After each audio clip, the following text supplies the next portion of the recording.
ताजमहल नाम सुनते ही क्या आता है जहन में? प्यार की एक खूबसूरत निशानी, है ना? दुनिया के 7 अजूबों में से एक। पर क्या हो अगर इसकी कहानी उतनी सीधी-साधी ना हो जितनी हम सबने सुनी है? क्या हो अगर इस सफेद संगमरमर के पीछे कुछ गहरे राज दफन हो?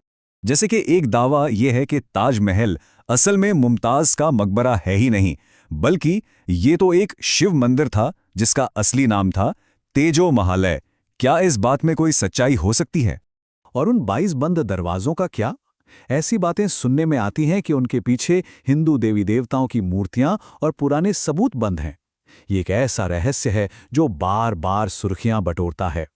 और फिर आता है वो सबसे खौफनाक दावा कि शाहजहां ने इसे बनाने वाले 20,000 कारीगरों के हाथ कटवा दिए थे, सिर्फ इसलिए ताकि ऐसी कोई दूसरी इमारत फिर कभी ना बन सके। तो चलिए आज इन सारे दावों की तह तक चलते हैं और देखते हैं कि सच क्या है। इन सारे विवादों और रहस्यों में उतरने से पहले ये जरूरी है कि हम पहले वो कहानी जान लें जिसे पूरी दुनिया मानती है, मतलब ताजमहल के बनने की जो ऑफिशियल कहानी है। तो कहानी शुरू होती है शहजादे खुर्रम से, जो आगे चलकर शाहजहां बने, और उनकी बेगम अर्जुमंद बानो से, जिन्हें दुनिया मुमताज महल के नाम से जानती है। 1631 में अपने 14वें बच्चे को जन्म देते वक्त मुमताज महल की मौत हो गई। कहते हैं कि शाहजहां इस सदमे से पूरी तरह टूट गए थे और अपनी बेगम की याद में उन्होंने एक ऐसा मकबरा बनवाने का फैसला किया जिसकी मिसाल दुनिया में कहीं और ना मिले। देखिए, इतिहासकारों के मुताबिक शाहजहां की दूसरी शादियां ज्यादातर सियासी थीं, लेकिन मुमताज से उनका रिश्ता बहुत गहरा था। वो सिर्फ उनकी पत्नी नहीं थी, बल्कि उनकी सबसे भरोसेमंद सलाहकार भी थीं। यहां तक कि जंग के मैदान में भी वो शाहजहां के साथ होती थीं। तो इसी गहरे लगाव और दुख ने ताजमहल जैसी इमारत को जन्म दिया।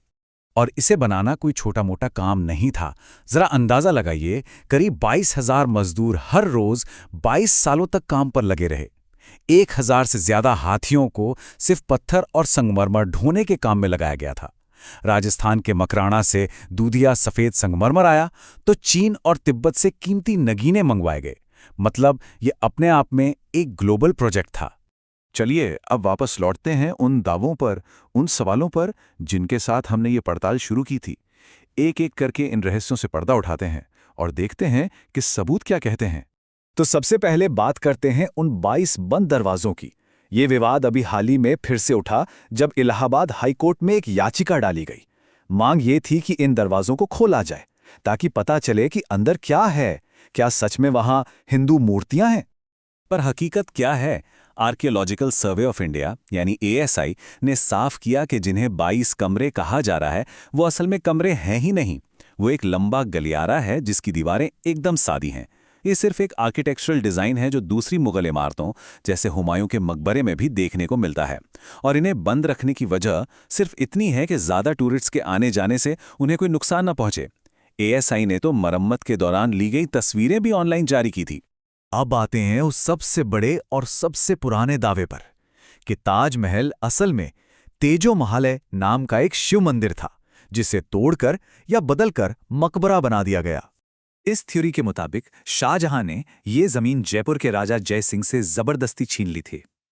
लेकिन ऐतिहासिक दस्तावेज एक बिल्कुल अलग कहानी बताते हैं।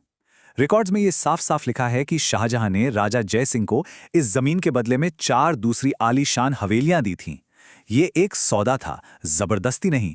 और इस लेन देन का शाही फरमान आज भी जयपुर के सिटी पैलेस म्यूजियम में सुरक्षित रखा है। एक और बात, मुगल हर चीज का, छोटी से छोटी बात का बहुत मेटिकुलस रिकॉर्ड रखते थे।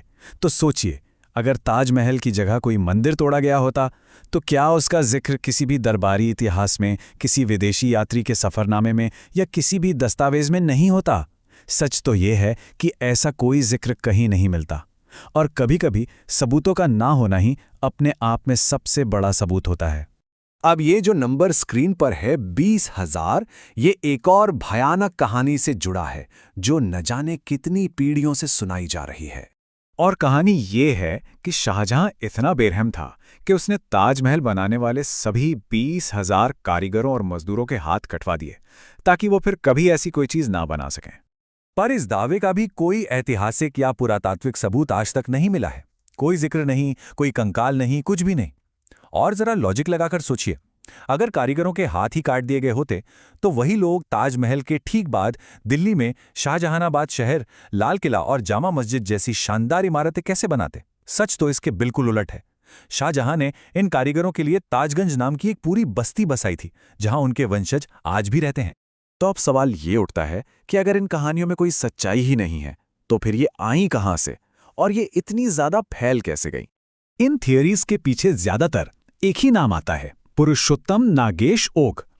वो खुद को इतिहासकार कहते थे, पर उनका इतिहास लिखने का तरीका बड़ा अजीब था। वो बस शब्दों की मिलती जुलती आवाज के आधार पर पूरी पूरी थियरी गढ़ देते थे। जैसे वाटिकन सुनने में वाटिका जैसा लगता है तो मतलब वो एक हिंदू मंदिर था। एब्राहम सुनने में ब्रह्मा जैसा है और क्रिश्चियनिटी तो कृष्ण नीति से बना है। ये ऐतिहासिक रिसर्च नहीं बल्कि सिर्फ शब्दों का खेल था। पी.एन. ओक अपनी इसी तेजो महालय वाली थ्योरी को लेकर साल 2000 में सुप्रीम कोर्ट तक गए थे, लेकिन कोर्ट ने उनकी याचिका को ये कहते हुए खारिज कर दिया कि ये एक गलत धारणा है। कोर्ट ने तो यहां तक कह दिया था कि लगता है ओक के दिमाग में ताजमहल को लेकर एक कीड़ा है। तो फिर ये कहानी आज भी जिंदा कैसे है? असल में ये मिस इन्फॉर्मेशन के लाइफ साइकिल का एक परफेक्ट उदाहरण है।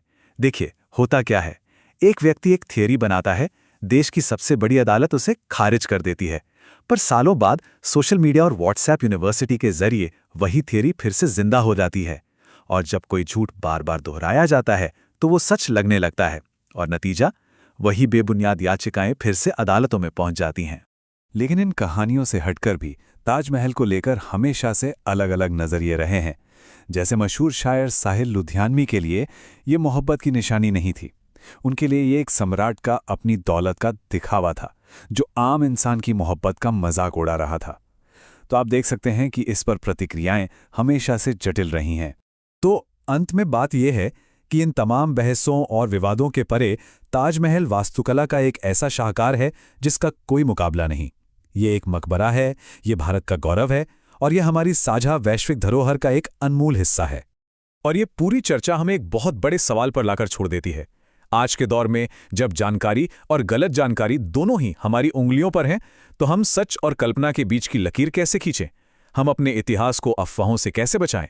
ये एक ऐसा सवाल है जिस पर हम सबको सोचने की जरूरत है।